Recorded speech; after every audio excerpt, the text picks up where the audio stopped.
আসসালামু আলাইকুম দর্শক, ভিডিওটি খুবই গুরুত্বপূর্ণ এবং ইনফরমেটিভ ভিডিও হতে চলেছে, যার কারণে আপনারা ভিডিওটি মনোযোগ দিয়ে দেখবেন। আজকে যে টপিক নিয়ে আলোচনা করব সেটা হচ্ছে, আপনার কাছে যদি কোনো প্রকার টাকা পয়সা না থাকে বা আপনার অবস্থা যদি খুবই খারাপ হয় বা দরিদ্রতা নিম্ন মধ্যবিত্ত কিংবা দরিদ্রতার সীমা অতিক্রম করে গেছে। এখন বাংলাদেশে আমাদের যে মেইন প্রবলেম, একটা অভিশাপ হয়ে দাঁড়িয়েছে দরিদ্রতা বা দারিদ্রতা। গরিব, টাকা পয়সা নাই আমাদের। হ্যাঁ, তো আমরা বাঙালি মানেই হচ্ছে গরিব, বাঙালি মানেই হচ্ছে ফকিরনি জাতে ফকিরনি। আমরা আমরা মনে করেন সব কিছুতে সমস্যা, সব জায়গায় প্রবলেম, আমাদের প্রবলেমের কোনো শেষ নাই।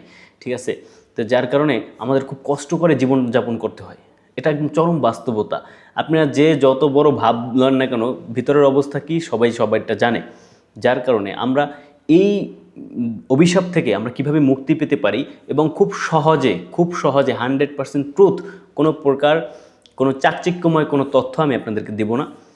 100% ট্রুথ একটি ইনফরমেশন আপনাদেরকে দেব, যেটা আপনারা যদি ফলো করেন অবশ্যই আপনাদের যে অভিশপ্ত দারিদ্রতা আছে সেটা থেকে আপনারা মুক্তি পেতে পারেন এবং আপনারা কিন্তু আপনারা নতুন একটা জীবন যাপন করতে পারেন। আপনার ফ্যামিলিকে, আপনার গোষ্ঠীকে বা আপনার পুরা যে আপনার ফ্যামিলির সার্কেল বা একটা ভাইব আছে পুরো চেঞ্জ করে ফেলতে পারেন, যে সিভিলাইজেশনটাই চেঞ্জ করে ফেলতে পারেন। ওল্ড সিভিলাইজেশন থেকে আপনার নিউ সিভিলাইজেশনে ট্রান্সফার হতে পারেন। এটার জন্য আপনারা অনেক ভুল পন্থা অবলম্বন করেন। কেউ বা ইউরোপে স্বপ্ন দেখেন, ইউরোপের ভুল পন্থায় অবৈধভাবে গেম দেওয়ার চেষ্টা করেন, অথবা কেউ বিভিন্ন রিস্ক নিয়ে থাকেন। আসলে কোনো প্রকার কোনো রিস্ক নেওয়ার দরকার নেই। সবচেয়ে সহজ যে পদ্ধতিটা সেটা আমি আপনাকে প্রমাণিতভাবে বলতেছি। আমরা যদি একটা অ্যানালাইস্টিক রিপোর্ট দেখি গত বছরে নেপালে প্রায় 53,000 কর্মী সফলভাবে জাপান গিয়ে পৌঁছেছে এবং তারা সবাই হচ্ছে জাপানে দক্ষ কর্মী হিসাবে কোনো না কোনো জায়গায় কর্মরত হচ্ছে। এদের জাপান যারা যাবে তাদের কিন্তু লাইফ 1 বছরের মধ্যে পুরো লাইফ চেঞ্জ। আপনার লাইফ চেঞ্জ, আপনি যেই পরিমাণ স্যালারি পাবেন, যেই লাইফস্টাইল পাবেন, আপনি 1 বছর আগে যেরকম থাকবেন সেটা আপনি চিন্তাও করতে পারবেন যে আমি কই ছিলাম আর কই আসলাম। কিন্তু পক্ষান্তরে বাংলাদেশে মাত্র 3,000 কর্মী, নেপালের থেকে কিন্তু বাংলাদেশে অনেক পপুলেশন বেশি, কিন্তু বাংলাদেশে আমরা মাত্র 3,000 কর্মী জাপানে পাঠাইতে পারছি। অথচ নেপালে যতটা সহজ জাপান যাওয়া নেপাল থেকে, তার থেকে বেশি সহজ বাংলাদেশ থেকে। তারপরেও আমরা পারতেছি না। কেন পারতেছি না? আমরা এই তথ্য জানি না, সঠিক তথ্য না জানার কারণে, সঠিক গাইডলাইন না থাকার কারণে আমরা বিভ্রান্ততে ভুগি। আমরা মনে করি যে জাপান যাইতে এত লাখ টাকা লাগবে, ইয়েতে যাইতে কোনো ভাই টাকা লাগবে না। আপনি জাস্ট আপনার ইচ্ছা শক্তিটাই আপনাকে জাপান নিয়ে যাবে। তা আজকে আপনাকে একদম জিরো থেকে কিছু তথ্য দেবো, যে জিরো থেকে আপনি কীভাবে হিরো হবেন। মনে করেন আপনার কাছে একদম টাকা পয়সা নাই, একদম খুব কষ্ট করে চলতেছেন, তারপরে কিন্তু আপনি টাকা পয়সা নাই, তারপর কিন্তু আপনি খাইতেছেন, চলতেছেন, কষ্ট হইতেছে, বিভিন্ন জায়গায় বিভিন্ন সমস্যায় আছেন, চলতেছেন। এই চলার মধ্য থেকে যদি আপনি একটা ছোটোখাটো বিপদ আপদ হয়, সেটাও কিন্তু আপনি সামাল দিয়ে উপরে উঠবেন। এভাবেই যাচ্ছে। কিন্তু আপনি প্রতিজ্ঞা করেন যে আমাকে তার সম্ভব, আমি পারবো, এরকম একটা প্রতিজ্ঞা করে আপনি আজকে থেকে জাপানিজ ভাষা শিক্ষার কোর্সে অ্যাটেন্ড হয়ে যান। এখন আপনি বলবেন, ভাই কোর্সে তো অনেক টাকা, আমি কিভাবে এত টাকা পয়সা নাই আমার কাছে। বাংলাদেশে ব্র্যাক থেকে শুরু করে অনেকগুলো সরকারি এজেন্সিও আছে, বেসরকারি সরকারি ব্র্যাক শেখায়। এরপরে আপনার অনেকগুলো প্রতিষ্ঠান আছে যেগুলো হচ্ছে আপনার ফার্ম গেটে ভাষা শেখায়।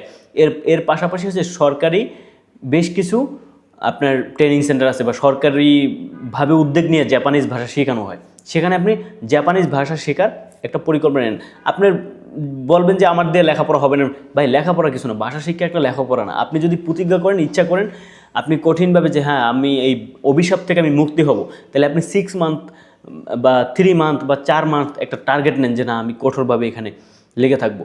পরিশ্রম ছাড়া আসলে আপনি আপনার লাইফটাকে চেঞ্জ করতে পারবেন না। আপনি 6 মাস, 3 মাস, 4 মাস এরকম একটা সময় আপনি ধৈর্য ধরে পরিশ্রম করতে হবে। দেন হচ্ছে আপনার লাইফটাকে আপনি পরিপূর্ণভাবে চেঞ্জ করে ফেলতে পারবেন। সো ফার্স্ট অফ অল আপনি ভাষা শিক্ষার কোর্সে অ্যাটেন্ড হবেন। সেকেন্ডলি হচ্ছে আপনি একটা স্কিল তৈরি করবেন, নিজের একটা স্কিল তৈরি করবেন। সেটা কীভাবে তৈরি করবেন?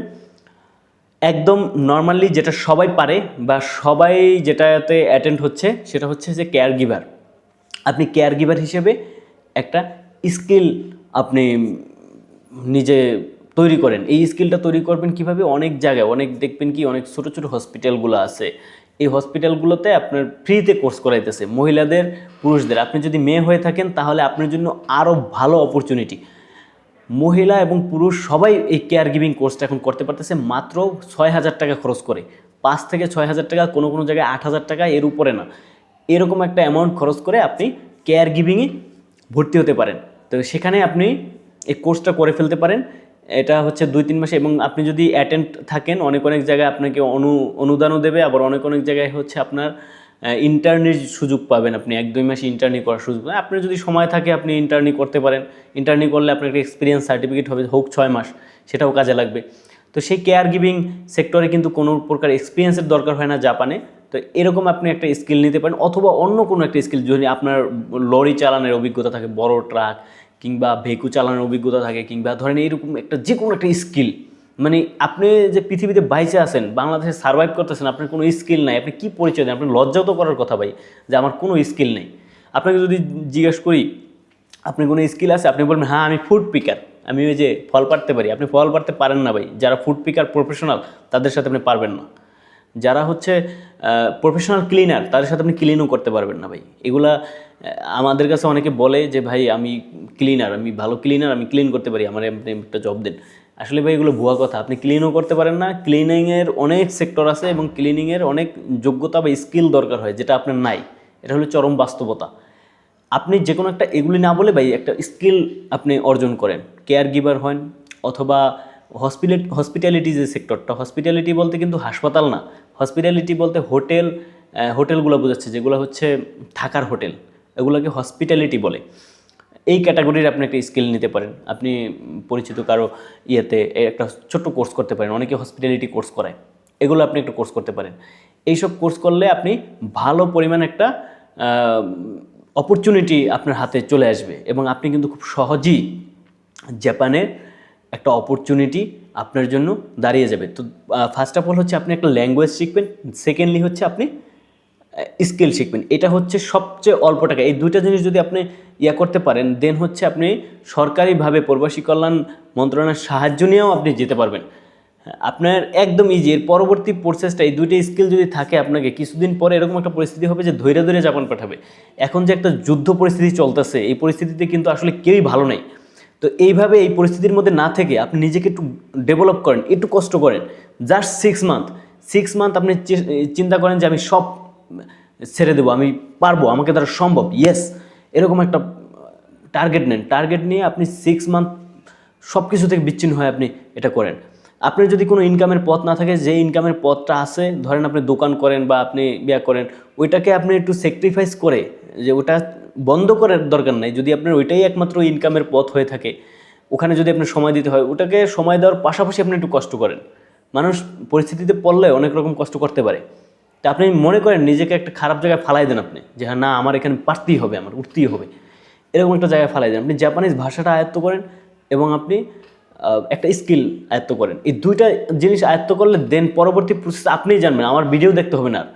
আপনি জানবেন যে পরবর্তী প্রসেস কী হয়। আপনি যখন ভাষা শিখতে যাবেন তখনই আপনি লাইন গার্ড পেয়ে যাবেন, যে ভাই কোথা থেকে কী করতে হয়। আপনার যে যারা সার্কেল থাকবে, বন্ধু তাদের থেকে অনেক ইনফরমেশন পাবেন।